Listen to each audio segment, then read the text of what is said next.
Hai mèo, ngày xưa có reception sẽ lúc kia khỏi lúc hồng có đòi đấy, hồi bầu hoàn thì có mèo, tận là hồi cái này sẽ lấy đậu hơn là kia mèo, sẽ lúc kia mèo, thật ra bên mèo, ngày xưa thì khai style tàu rồi bên cả lúc hồng bên này mèo, lúc hồng bên này hồi style tàu đấy tụi nó, đòi đấy xí rồi này lẽ, mà tàu nó, sẽ lúc kia mèo, ada cái máy tàu đấy đậu hơn là kia, mèo dầu đấy, Royal Press dầu đấy có mèo, được, đi vào bên đó.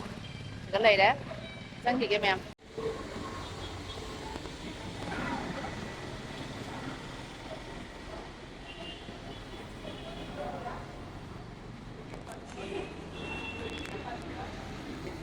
Terus apa nama?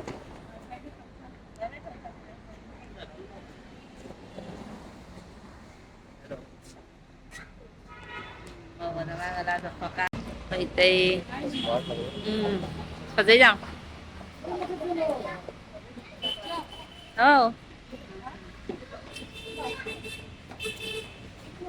có giấy thằng ta em thấy vậy nào đấy giờ bên này mà phong xe Royal Place này mẹ sang đây mà thắc là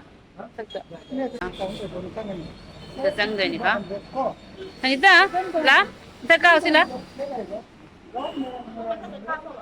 Kadri, mau kau kaya cakap sila. Ni mà thắc tự hành gì con? Cái này là nào? Đó. Cái mi khạc lằng này đấy em. Phải chỉ tiền đi xe. Video là hấp dẫn. PP là lấy hấu gì à? Ôi à, anh không biết có cái này là. Video này hấp dẫn. Ngà lấy phải không? Chích chích lại. Phải chỉ tiền đi em.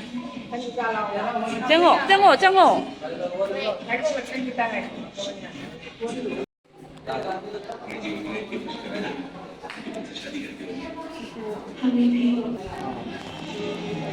Chân đây.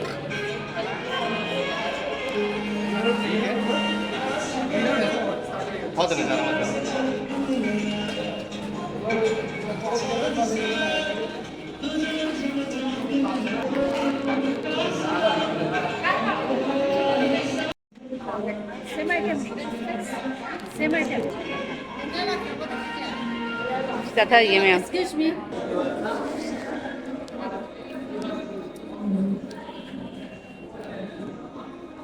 Ibu mấy hào đấy mèo.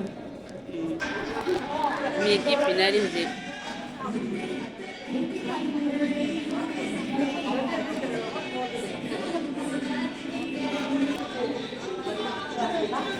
Kịp bên này vậy.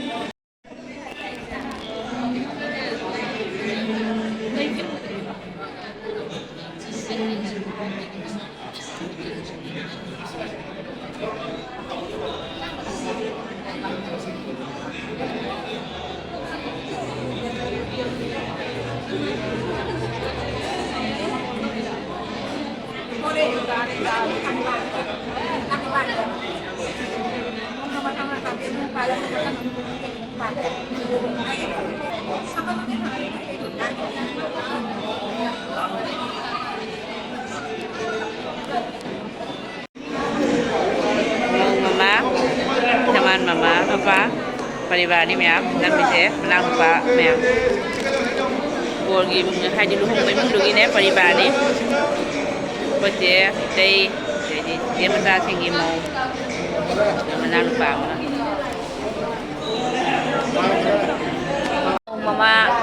Mama ni mea, mama lại. Mama tu phải rồi nha. Mau mama ni, dia tinggal lu.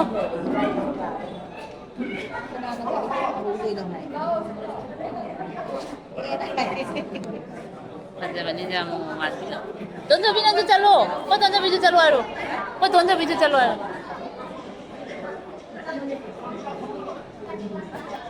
Em teman buat mama, jadi kay nagi mama ka, pun video shoot tau ni mea. Pazabani teman gi mama su pazabani mau gi mama su pazabani mea. Teman su pazabani mau su pazabani. Di undang undang tahu kare mea. Dia tinggal lu kara, saya kan tinggal lu. Di Polga, Pol mama, mama, amo ondo aja tahu nak kara. Ni mau ni mana memang. Ini kan nak saya luar baca di nasi. Jadi, memang reception ni na foto shoot tahu nari memang. Tengok. Mau mama ni sih memang.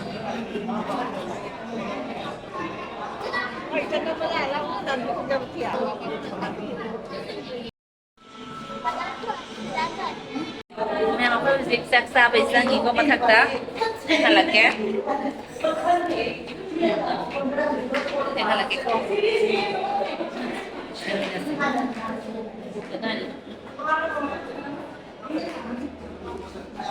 Cái này đây mẹ sana bagi chị ke sana bagi oi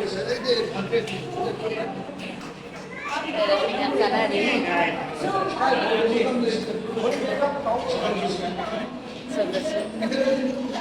phải đi xa và lại nhé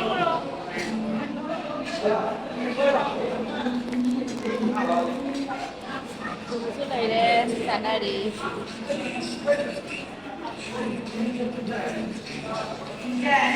là cái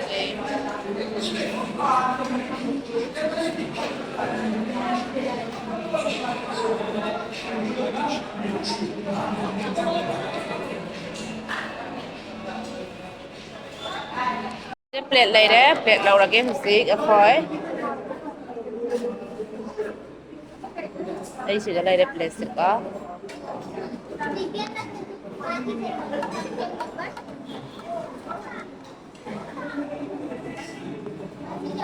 sige cái lâu quá hầu là cái salad thì cái đấy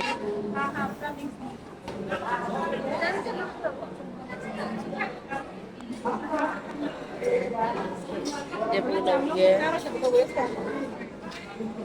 oke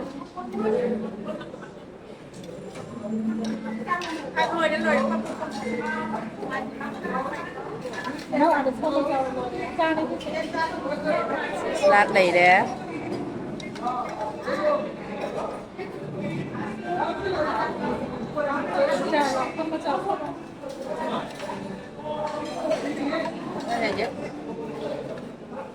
chutney lâu đấy ra này đấy cái cây con nó tiền vậy các mẹ xin lâu đấy xin lâu kìa xin lâu đây tí mình vào dạ nha thì cái tân này đấy thì cái rác này đấy dice này đấy các mẹ Hawaii xin lâu rồi nha xin cái bhaji này đấy kofta itu deh deh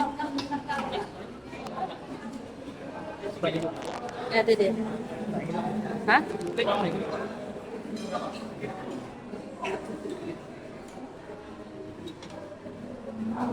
cái này bhaji xin lâu rồi con đi nữa paneer này đấy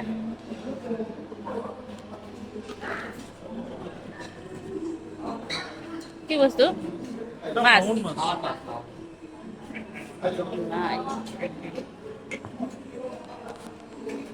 cái này đây nga thùng bạ mì gà thùng bạ ngon thùng bạ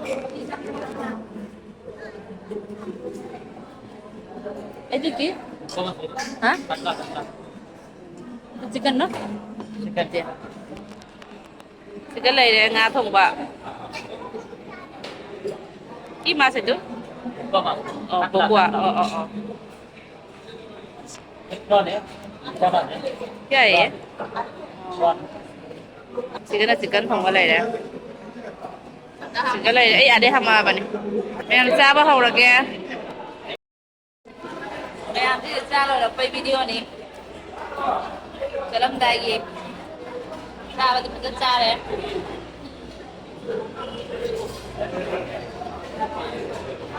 ra rồi video video last